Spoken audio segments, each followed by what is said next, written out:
Glória a Jesus, louvado seja Deus, aleluia. Muito bem, você que trouxe a palavra de Deus, abra lá em Gênesis capítulo 37.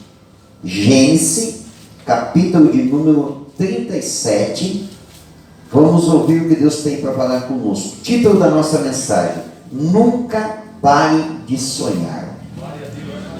Irmãos, se tem uma coisa que o diabo que ele não consegue fazer, é parar de tentar te parar. Isso, ele não para, irmãos. Ele sempre vai tentar te afastar da igreja,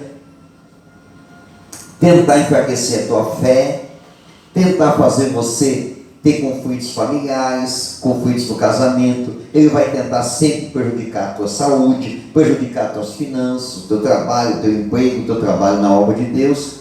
O diabo sempre vai tentar.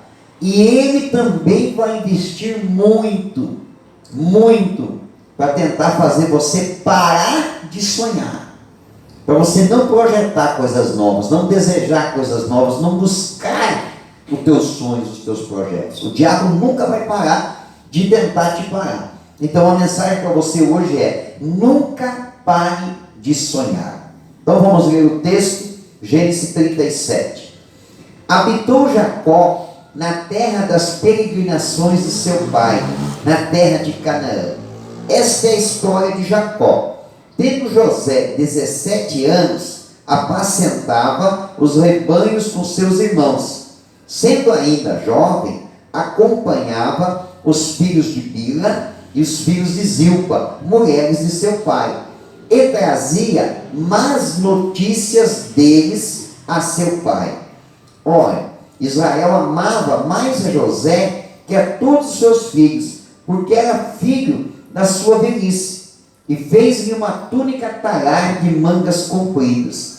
Vendo, pois, seus irmãos que o pai o amava mais que a todos os outros filhos, odiaram-no e já não lhe podiam falar pacificamente.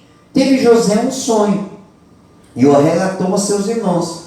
Por isso o odiaram ainda mais, pois lhes disse: rogo-vos, ouvi este sonho que tive.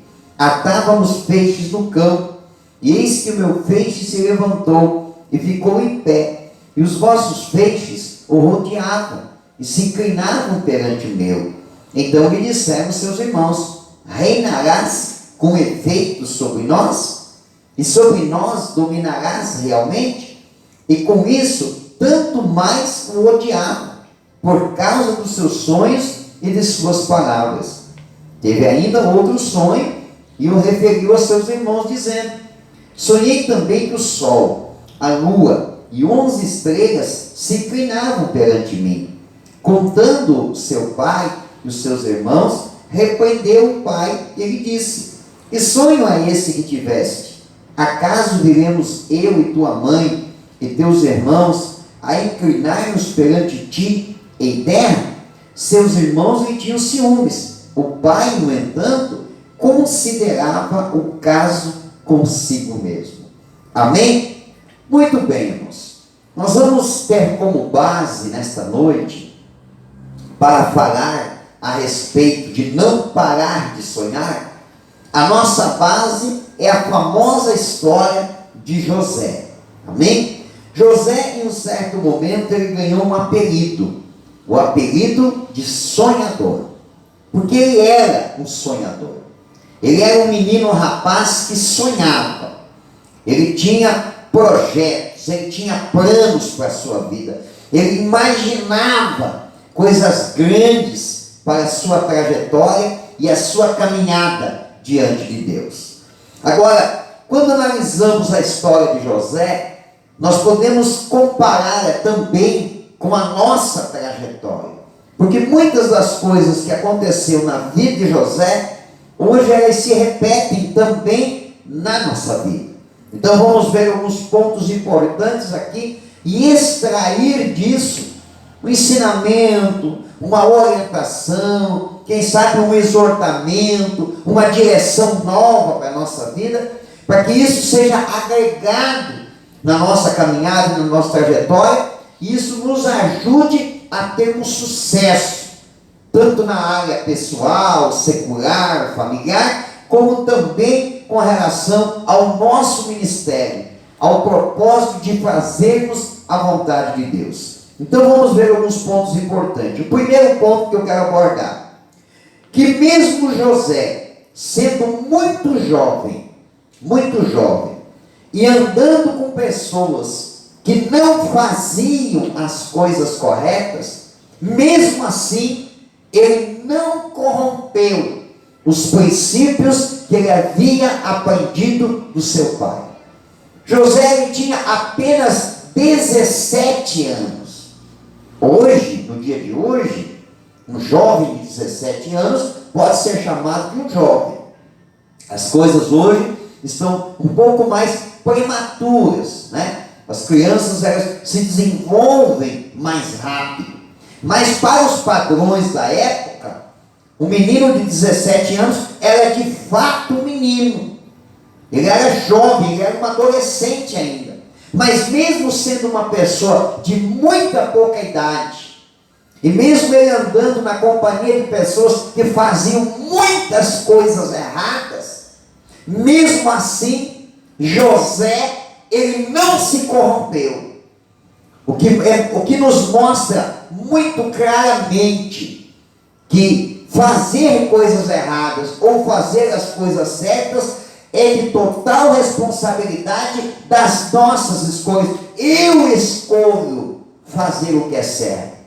Eu até separei um texto bíblico aqui para complementar esse pensamento. Mateus capítulo 7, versículo 13 diz assim: entrai pela porta estreita, porque larga é a porta e espaçoso o caminho que conduz à perdição, e muitos são os que entram por ela. Quem disse essa frase foi Jesus.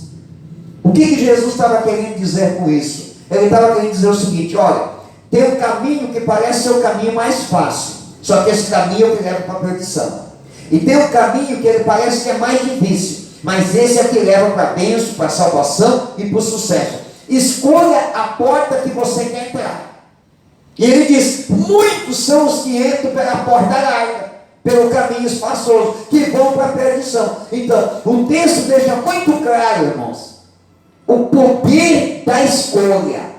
Até um certo momento da vida de um cidadão, ele ainda não é apto a fazer as suas escolhas. É por isso que ele tem um tutor, que se chama o pai e a mãe, que tentam ao máximo mostrar para o seu filho o caminho certo. Agora, a partir de um certo momento que a personalidade do cidadão está formada, irmãos, não é má companhia que coloca a pessoa a se perder. Não é. É a escolha dela, porque ela tem a opção de escolher e dizer: não, isso aqui é errado, eu não vou fazer. Isso aqui não é correto, eu não vou fazer. José é um exemplo disso. Ele escolheu fazer o que é certo. É por isso que os sonhos dele eram sonhos que tinham a voz de Deus. Porque ele soube fazer a escolha certa. Então, não existe desculpa, irmãos, para consequências na nossa vida por escolhas que, porventura, tenham sido feitas erradas na nossa vida. Ah, pastor, eu fui enganado. É que eu fui contaminado por más companhias. Eu me envolvi com pessoas erradas. Não, mentira, não, mentira. Porque quando você observa alguém fazendo algo errado, você tem a escolha de dizer: eu não vou fazer errado. E não tem a desculpa de dizer: ah, mas a pessoa ela é muito jovem ainda, é por isso que ela se iludiu com o mundo. Não, ela tem a opção de fazer a escolha certa. O jovem, adolescente, quando vai para o colégio, ele sabe que ele está indo para o colégio para estudar. Mas se ele optou em não estudar, ninguém tem culpa disso. Não é a mãe que tem culpa. Tem mãe que às vezes fica se culpando, né?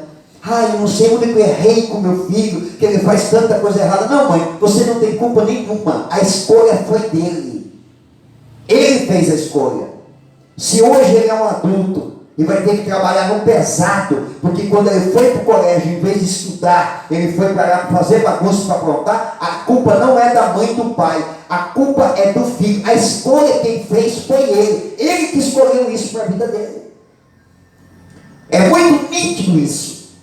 José andava junto com irmãos que faziam tudo errado. Ele mesmo trazia notícias desagradáveis para o pai, dizia: pai, eles estão fazendo tudo errado. Mas ele fez a escolha certa. Ele escolheu trilhar o caminho do correto. Não é justificativo, irmãos, quando a pessoa diz assim: eu cometi um erro, eu enganei alguém, né? Ou eu fiz um negócio errado e tal. Mas também, pastor, todo mundo faz, a gente acaba fazendo. Não é desculpa. Nós temos o poder da escolha, de escolher fazer o que é certo. José não andou segundo a multidão. Nós temos, domingo, trouxemos uma palavra sobre Sadraque, Mesaque e Abednego. Sadraque, Mesaque e Abednego, eles foram na contramão do que todos os outros prefeitos, satrapas e governadores estavam fazendo, adorando a imagem da Nabucodonosor. Eles tiveram a escolha. Eles fizeram a escolha de não adorar aquela estátua. Então, mesmo andando com pessoas que cometiam erro, faziam coisas erradas, e mesmo sendo muito jovem, José fez a escolha certa. Você que está aqui nesta noite, que é um jovem, que é um adolescente ainda, você tem o poder da escolha.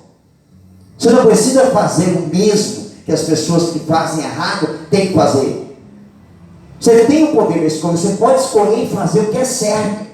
E pensar assim, dizer: não, eu sou um jovem, eu sou um adolescente, eu tenho muita coisa pela frente ainda, eu posso construir um futuro muito abençoado. O poder da escolha está nas minhas mãos. Então eu vou escolher fazer o que é certo. Eu vou escolher andar pelo caminho correto e não fazer o que é errado. Por quê? Porque o caminho errado lá na frente vai ter uma consequência. Amém? Vamos ver o segundo ponto importante. Ao mesmo tempo que José tinha o amor do seu pai, ele também convivia com o ódio e a ira de seus irmãos. Quando nós lemos o texto assim, a gente fica pensando assim: olha só que legal, né? José, o pai de José amava mais a José do que aos outros irmãos. Por quê? Porque ele era filho da sua velhice. Então ele protegia mais, ele amava mais, ele se dedicava mais, ele cuidava mais. A roupa de José era diferente. Todos tinham roupa quase que padrão, né? Porque os tecidos na época eles eram muito escassos. Não havia essa diversidade de roupa que o mundo tem hoje. Mas Jacó investiu, pagou caro e mandou fazer uma túnica talar, de manga comprida e colorida, para José, porque o amava mais. Aí a gente lê o texto dessa forma e diz assim: olha só, privilegiado, se destacava no meio dos irmãos. Não, irmãos, isso não é um ponto positivo na vida de José, é um ponto negativo. Porque ao mesmo tempo que o pai amava demais, e ele não queria frustrar esse amor do pai, ele aceitava esse tratamento que o pai lhe dava, ele também tinha o ódio dos seus irmãos. Quer dizer, ele vivia no meio do conflito.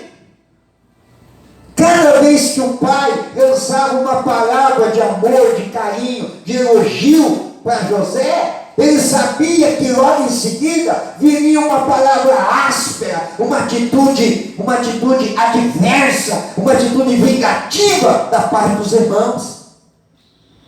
Você vê que a vida de José não era uma vida fácil. Porque provavelmente quando eles estavam na frente do pai, o tratamento era um. Mas quando eles estavam sozinhos, os irmãos de José escuracharam José. Quando ele estava longe da proteção do pai, ele era escurachado pelos seus irmãos. Então você vê que José, ele vivia num ambiente opressor, num ambiente difícil de convivência familiar, por conta desse desequilíbrio que havia naquela família. Aí eu fiquei pensando assim: por que os irmãos de José não odiavam o pai? Porque quem estava manifestando um sentimento de preferência pelos filhos era Jacó, não era José. José era o que era amado, mas os irmãos de José não odiavam o pai, odiavam aquilo que era o instrumento do principal amor do pai, o irmão. Eles não tinham um sentimento de proteção e de amor pelo irmão mais novo, eles tinham um sentimento de raiva. porque eles não estavam conseguindo cativar a mesma atenção e o mesmo carinho que o pai tinha com José. Agora, quando a gente lê o texto, a gente começa a perceber, José, ele trazia as más notícias a respeito dos irmãos e contava para o pai, porque ele já sabia identificar o que era o certo e o errado, e ele não queria que o pai se decepcionasse.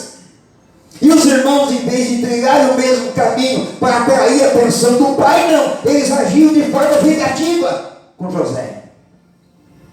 Olha o que a Bíblia diz a respeito disso. Romanos capítulo 12, versículo 20. Portanto, se o teu inimigo tiver fome, dá-lhe de comer. Se tiver sede, dá-lhe de beber, porque fazendo isso amontoarás brasas de fogo sobre a sua cabeça. Não te deixes vencer do mal, mas vence o mal com o bem. É o que a Bíblia manda fazer, irmãos. É o sentimento que o ser humano tem no coração quando enfrenta uma adversidade dessa? Não, não é. O desejo é de vingança, o desejo é de ira, o desejo é de pagar com a mesma moeda. Mas o que a Bíblia diz? A Bíblia diz: paga o mal com o bem. A Bíblia diz assim, ó: se o inimigo teu estiver passando fome, dê de comer para ele. Por quê? Porque se você fizer isso, você vai deixar ele pensando. Você amontoará brasa sobre a cabeça dele, vai deixar ele de cabeça quente, pensando naquilo. A pessoa vai dizer assim: ué, mas nós temos um atrito, eu odeio ele, eu faço tudo para prejudicar ele, agora ele vem e me socorre. Quem é esse cidadão que passa para a cabeça desse camarada se comportar dessa maneira comigo? O que passa na vida do camarada desse? Passa temor de Deus, vida com Deus. Por quê? Porque o mundo não faz exatamente assim. O mundo é olho por olho e dente por dente. Será que é verdade que José era exatamente dessa forma? A prova disso está quando ele está governando o Egito. Ele tinha todos os motivos e todas as condições de ser vingativo com seus irmãos, mas não foi. Ao contrário, protegeu a sua família e colocou eles na terra de Gozem para poder sobreviver durante aquele período de seca. Uma prova que José não era vingativo, que José realmente era um filho de Deus. O que os irmãos dele fizeram com ele? Venderam ele como escravo para o Egito.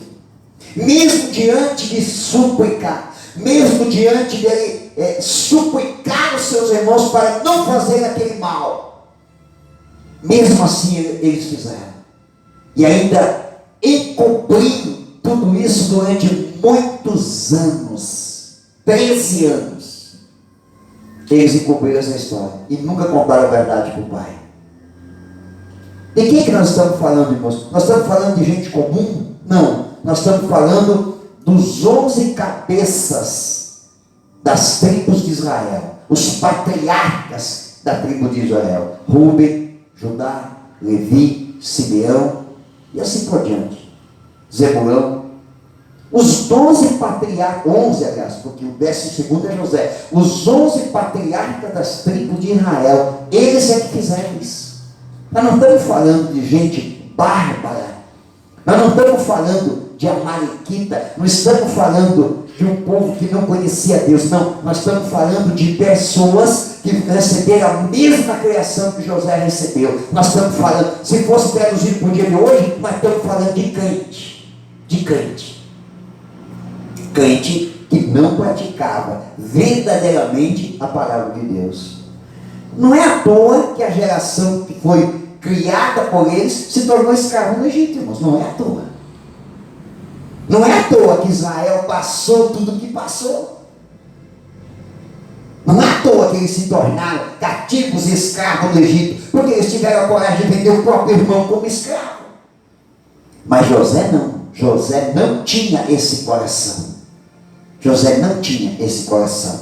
Vamos ver um outro ponto interessante aqui. José, ele acreditou naquele sonho.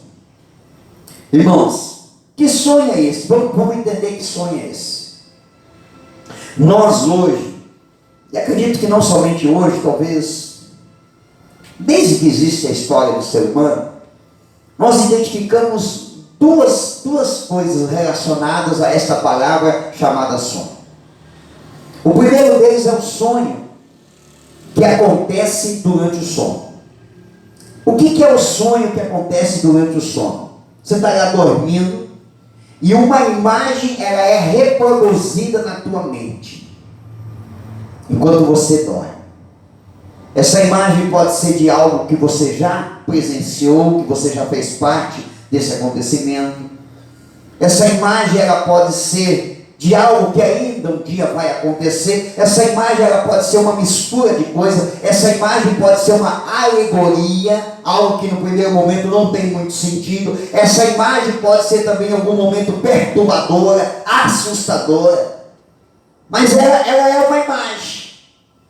Ninguém que foi mordido por um leão num sonho acorda de manhã com uma marca dos dentes no seu braço. Ninguém que durante um sonho à noite caiu de algum lugar e se machucou acorda de manhã sangrando. Há algumas reações no corpo, sim, né? Quem já teve a experiência de passar por pesadelo já deve ter acontecido de ter acordado molhado de suor, né? De tanto fazer força de noite, né, e acordar de manhã era um sonho. Acordar durante a noite, acordar era um sonho, mas o teu corpo reagiu de alguma forma e você suou, mas não passando disso. É o máximo de reação que o corpo do ser humano pode ter com relação ao sonho. E você acorda de manhã e o sonho quando ele é muito forte, ele se torna tão real, mas tão real, que ele fica registrado na tua memória de uma maneira que você lembra, e aquela imagem, quando você lembra aquela imagem, normalmente se repete na tua mente. Mas ele é apenas uma imagem. É apenas uma imagem reproduzida na tua mente durante o sono. O segundo tipo de sonho que nós identificamos com esta palavra é a mesma reprodução de uma imagem, mas não dormindo, acordado. E a reprodução da imagem de algo que você gostaria de ter, de ser, ou do que acontecesse na tua vida. Então é a reprodução. O sonho durante o sono, você não tem controle. Ele é espontâneo. Você não tem controle. Ninguém diz assim, ó, essa noite eu vou deitar e eu vou sonhar com uma picanha. Comendo uma picanha. Ninguém. Que hoje é um sonho, né, irmão? Vamos falar a verdade. hoje comer uma picanha é um sonho. Ninguém tem controle no sonho do sono. Agora, o sonho que é fruto de um desejo nosso, nós temos controle. É nós que reproduzimos a imagem. Por exemplo, você deseja muito ter um carro, né? Você deseja demais ter um carro. Aí quando você está lá naqueles momentos bem pessoal, bem particular, bem íntimo teu, você está lá sozinho, por um instante você desejando naquele carro, você fecha o teu olho, você começa, na tua mente você começa a reproduzir aquela imagem, você começa a se ver dentro daquele carro, dirigindo aquele carro, dirigindo o carro, lavando o carro, você consegue enxergar até dentro da tua garagem. Ele é fruto de um desejo. Uma viagem, por exemplo, tem gente que sonha tanto em fazer uma certa viagem, que fica imaginando, olha lá na internet as imagens, começa a imaginar como é que é se ela estivesse ali, caminhando naquele lugar, o que estaria fazendo. Outros têm aquele sonho de ter uma quantidade de dinheiro, aí fica imaginando o que faria, se tivesse aquele dinheiro, eu compraria isso, aquilo e tal. Então nós temos controle. Esse é um sonho que nós temos controle. Nós temos controle dele. É uma imagem reproduzida na nossa mente que nós temos o controle. Agora, como é será que Deus enxerga isso? Será que esse sonho, o sonho do sono, nós sabemos que ele pode ser um canal de comunicação de Deus, que é o caso de José. É um canal de comunicação de Deus. É uma revelação.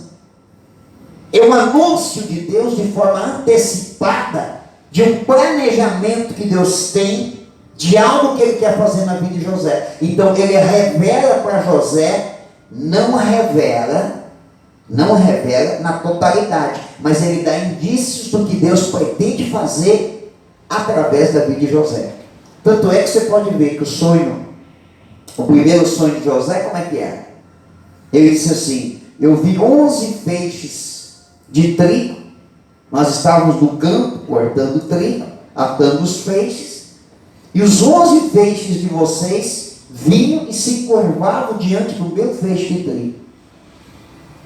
O dia que os irmãos de José estavam lá no Egito comprando trigo, tiveram que se prostrar diante de José, e José se mostrou que era o irmão deles, eu creio que eles lembraram do sonho, porque Deus estava mostrando. Deus mostrou o quê? Que os 11 eram os 11 irmãos dele. Um dia se dobrariam diante dele. Se dobraria por causa do quê? Por causa de mantimento, por causa de trigo. Foi por causa disso que eles foram no Egito e se dobraram diante do governador do Egito, que era José. Foi por causa do mantimento. Então Deus estava mostrando o que Deus estava projetando. Agora, será que em algum momento José não alimentou esse desejo de ser alguém importante, de ser governador, de ter uma posição? Será que em algum momento ele não desejou? E se ele desejou, será que Deus enxerga? Como é que Deus enxerga isso? Veja bem o que diz a palavra de Deus no Salmo 37, versículo 4, assim, ó: deleita-te também no Senhor, e Ele te concederá os desejos do teu coração. Você vê que a Bíblia não contraria. A Bíblia não está dizendo que Deus só se agrada de algo que foi fruto, um sonho que foi fruto na tua vida durante um sono. Não, que Deus está dizendo assim, ó: agrada-te do Senhor, quer dizer, fique feliz com o que Deus está proporcionando para a tua vida. Não seja um reclamão, não seja um resmungão. Então, agrada-te do Senhor, agrada do que Deus está permitindo na tua vida. E Ele satisfará o quê? O desejo do teu coração. Ele realizará o teu sonho. É isso, amém, irmãos? Estamos conseguindo entender? É isso que Deus está dizendo.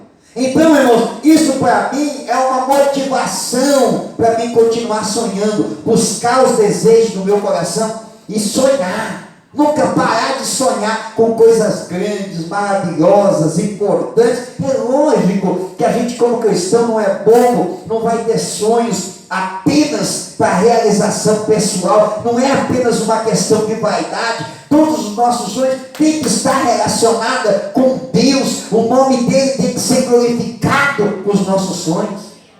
Mas é uma mostra que Deus quer que o ser humano sonhe. Deus quer que o ser humano sonhe. É importante sonhar. Então, irmãos, nunca, olha só, ouça bem o que eu vou dizer para você. Nunca menospreze o sonho que você teve durante o sono. Presta bastante atenção neles, porque eles são um meio de comunicação de Deus conosco. São sim. Mas também nunca menospreze aquele sonho que é fruto de um desejo teu. Nunca pise em cima, nunca menospreze, nunca deixe de lado. Trate com amor, com carinho. Acredite. José acreditou no sonho. Irmãos, José acreditou tanto no sonho, que ele se tornou um especialista em sonho. Ou você acha que ele recebeu esse dom de interpretar sonho do nada? Não, irmãos, aquilo começou a ser tão importante na vida dele, que ele se tornou um especialista nisso. E a interpretação de sonhos é que foi a chave para abrir o cárcere e colocar ele no trono para governar o Egito. Eu aprendo uma coisa muito bacana com essa parte aqui, irmãos. Todo sonho que procede de Deus nos torna especialista. Se você tem um sonho, irmão, você tem um sonho que marca a tua vida, pode ter sido num sono, mas pode ser fruto de um desejo teu. Sabe o que você tem que fazer, irmãos? Você tem que se tornar um especialista nesta área. Ontem eu até dei um exemplo aqui na igreja. Dei o exemplo do Jefferson.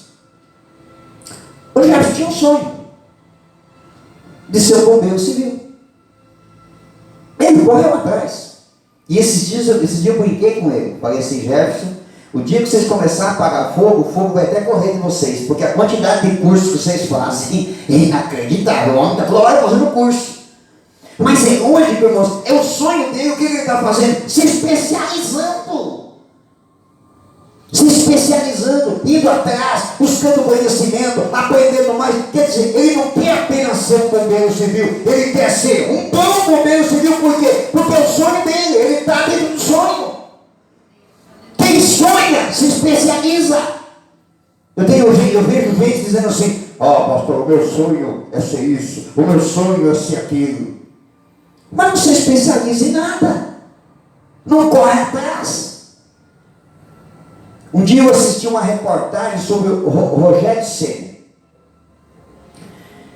Ele já estava bem, um bom goleiro e tal, né, de renome, mas ele tinha um sonho de ser um goleiro goleador.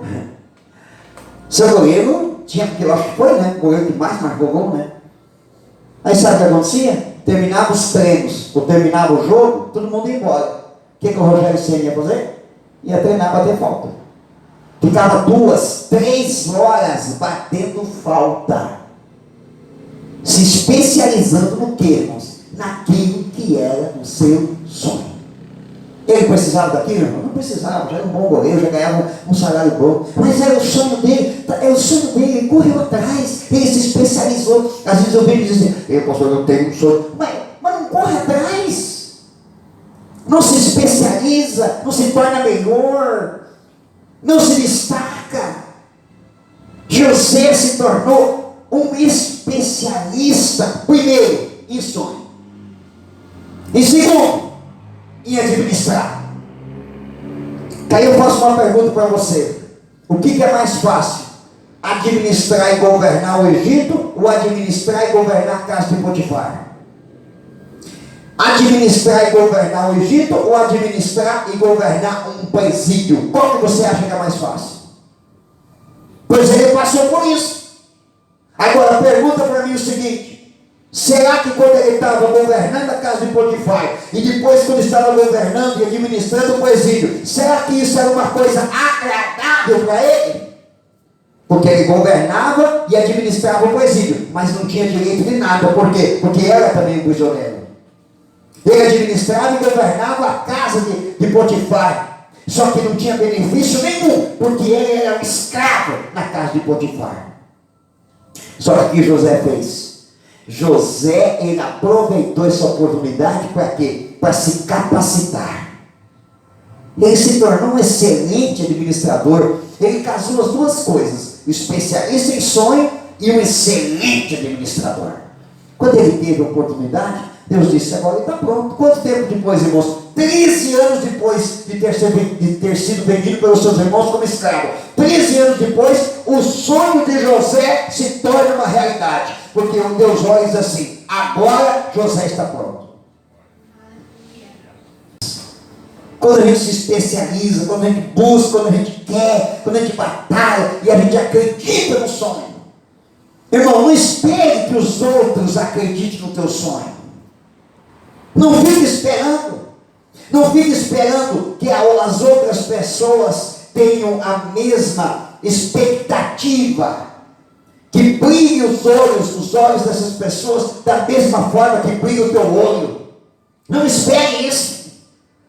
Eu já vi gente dizer assim, pastor, infelizmente mataram o meu sonho. Irmãos, Deus não mata o sonho de ninguém, o diabo não tem a capacidade de matar o sonho de ninguém, e nenhum outro ser humano tem condição de matar teu sonho. A única pessoa que pode matar o seu próprio sonho é você mesmo.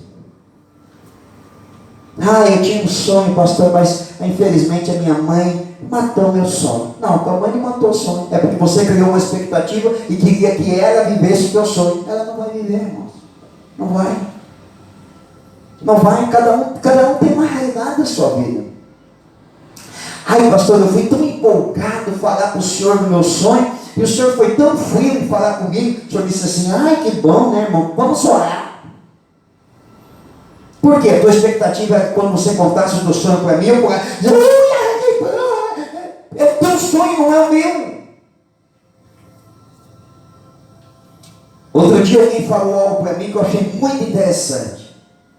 A pessoa disse assim, ela disse assim, nós temos que tomar cuidado quando a gente vai compartilhar com alguém as vitórias que nós temos recebido, as bênçãos que Deus tem nos dado, porque às vezes aquela pessoa, ela não está vivendo aquele momento, e a gente fala com tanta empolgação e com tanta alegria do que Deus está fazendo na nossa vida, só que a pessoa às vezes ela não está vivendo aquele momento, ela não está em condição de ouvir aquilo, e aí a pessoa pode interpretar aquilo como um certo deboche da parte da gente. A pessoa falou isso para mim, e disse assim, até em coisas que a gente come.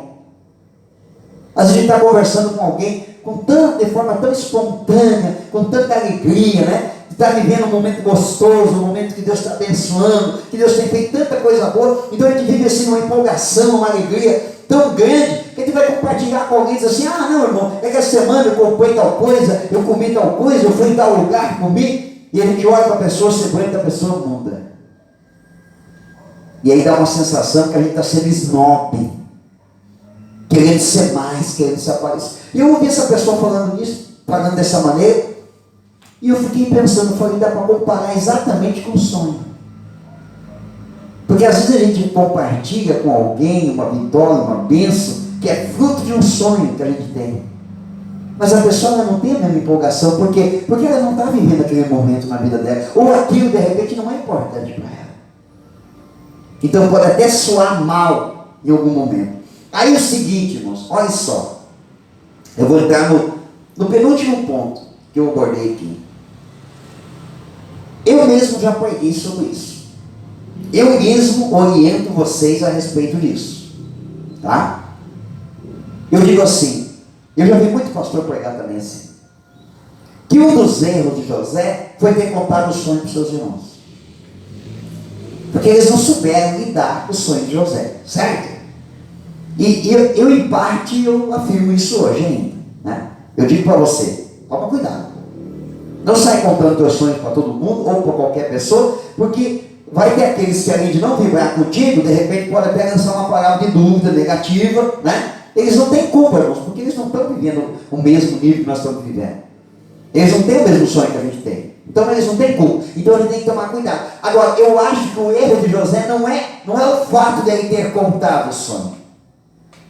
Ter contado o sonho foi importante. Por quê? Porque o dia que os irmãos de José chegaram lá, e aconteceu todo o episódio, José se revelou, eles lembraram e disseram, não, mas para aí, você um dia não sonhou? Então realmente é de Deus. Então, contar o sonho serviu como um testemunho, certo? Eu acho que talvez José, ele tenha errado, talvez assim, se equivocado um pouco, da forma como ele falou do sonho. Certo? Por quê? Olha só. Ele poderia ter chegado para os seus irmãos e dito assim, gente, tive um sonho bem interessante essa noite. Eu sei que nós estávamos cortando trigo e fazendo os feixes. E de repente, um dos nossos feixes se levantava. E os outros 11 feixes vinham e se dobravam diante daquele. Mas ninguém era o feixe, José? Não sei de quem era. Era um dos nossos aqui. Parece que um de nós aqui vai ter uma posição importante. O que ia acontecer com isso? Ia deixar eles pensando, não é? Eles iam dizer assim, será que é o meu feixe? Será que é eu que Deus tem um propósito na minha vida? José talvez evitasse deles ter ódio dele. Aí eu vou contar uma historinha que eu já contei aqui, a maioria deve lembrar, mas como diz o pastor Eibe, é importante a gente sempre repetir, porque repetindo a gente vai gravando mais, né? A historinha do rei. Teve um rei que ele teve um sonho à noite. Ele sonhou que os dentes dele eram arrancados da boca. Vários dentes da boca eram arrancados. E quando arrancava os dentes da boca dele, doía muito. Doía demais. Ter arrancado os dentes. E ele acordou na madrugada, apavorado, perturbado com aquele sono. E aí perdeu o sono. Perdeu o sono, começou a andar para um lado para o outro. O eunuco que servia o rei percebeu, né, que o rei estava impaciente, não estava dormindo.